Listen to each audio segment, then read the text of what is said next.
Wait, they actually enjoy this?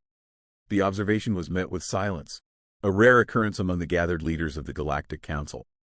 Each of the alien representatives fixated their attention on the screen before them, where a live feed of the battlefield displayed a scene that none of them could have predicted.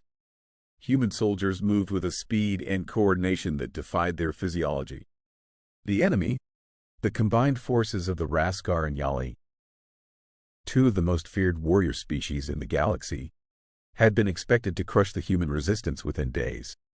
Instead, they were the ones being driven back, outmaneuvered, and utterly outclassed. "Have you ever seen them like this?" one of the Raskar generals asked, his voice filled with a mixture of awe and something else, fear. The humans were supposed to be fragile, emotional, unpredictable. "They are," replied the Waitali war leader, his mandibles clicking nervously. "But there's something else at play here. They don't just fight, they thrive in this environment." The humans were pushing forward, their weapons a blur of energy and kinetic rounds. But it wasn't just the technology that was making the difference. It was the way they moved, the way they seemed to anticipate every attack, every feint. They fought like they were born to it, like the chaos and bloodshed were as natural to them as breathing. In the command center aboard the Galactic Council's flagship, the aliens watched as the humans set traps with frightening efficiency, leading the enemy forces into kill zones where they were cut down with ruthless precision. The humans didn't give their enemies time to regroup, didn't allow them a moment's rest. They were relentless. "How did we miss this?" the Waitali war leader asked, more to himself than to anyone else.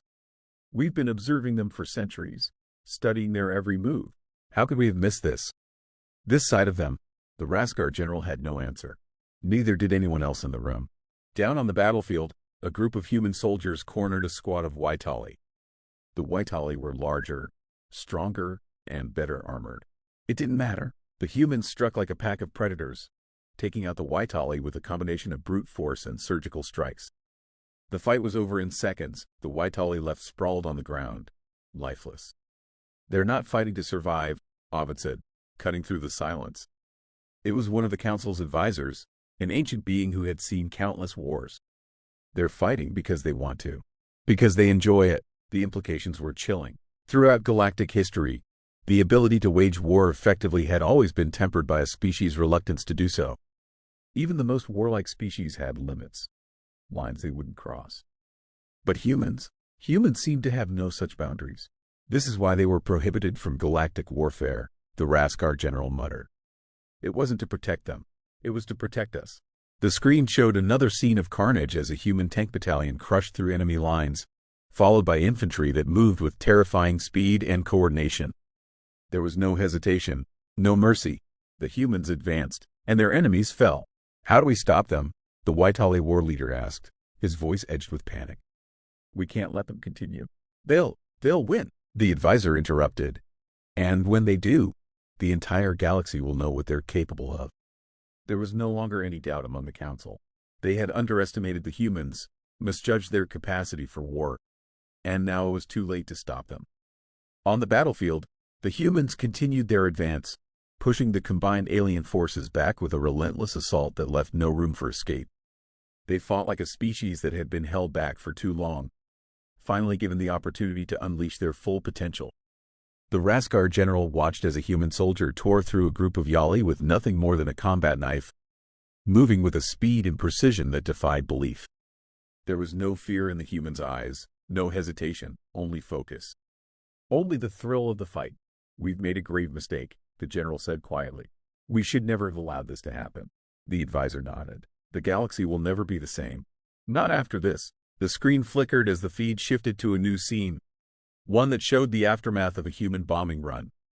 The landscape was unrecognizable, scorched and shattered, with nothing left standing. In the distance, the human forces regrouped, preparing for the next phase of the battle.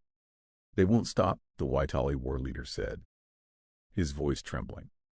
"Even if they win, they won't stop." The advisor didn't respond. He didn't need to. They all knew the truth now. The humans were more than just warriors. They were something far more dangerous, and they had been unleashed.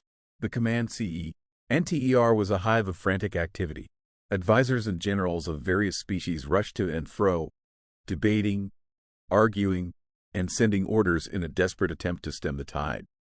But there was a growing sense of inevitability in the room, a realization that the war was slipping out of their control.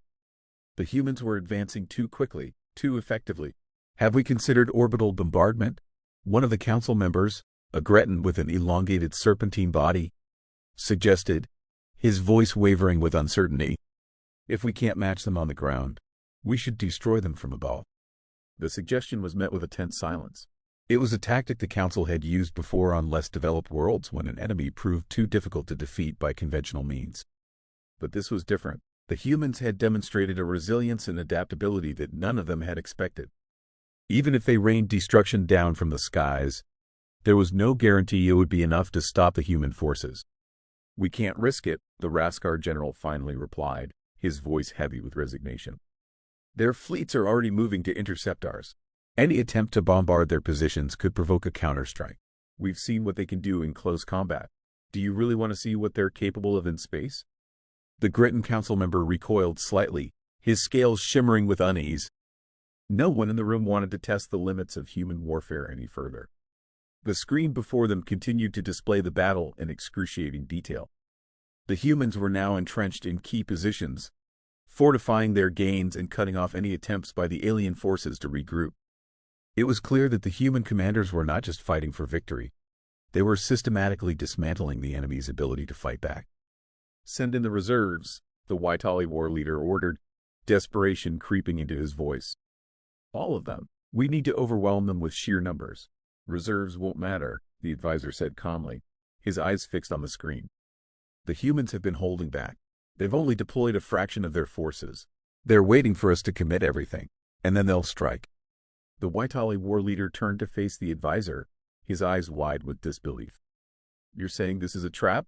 That they're toying with us?" The advisor nodded. "They've been studying us as much as we've been studying them. They know our tactics, our strategies. They're using this battle to prove a point, to show us what happens when we underestimate them." The war leader's mandibles clicked in frustration, but he knew the advisor was right. The humans had lured them into this fight, drawing them in with the promise of an easy victory. And now they were demonstrating their true capabilities. On the screen, the battle continued to unfold with brutal efficiency. Human forces were now driving deep into enemy territory, cutting off supply lines and destroying key infrastructure. The combined alien armies were being fragmented, isolated, and annihilated. "They've broken through the Western Front," one of the Raskar generals reported, his voice filled with disbelief. "We had 5 divisions there. They were some of our best troops." "They're gone now," the advisor said, his voice cold and detached. "They took them out in under an hour." "An hour?" the Gretan council member repeated, his voice barely a whisper.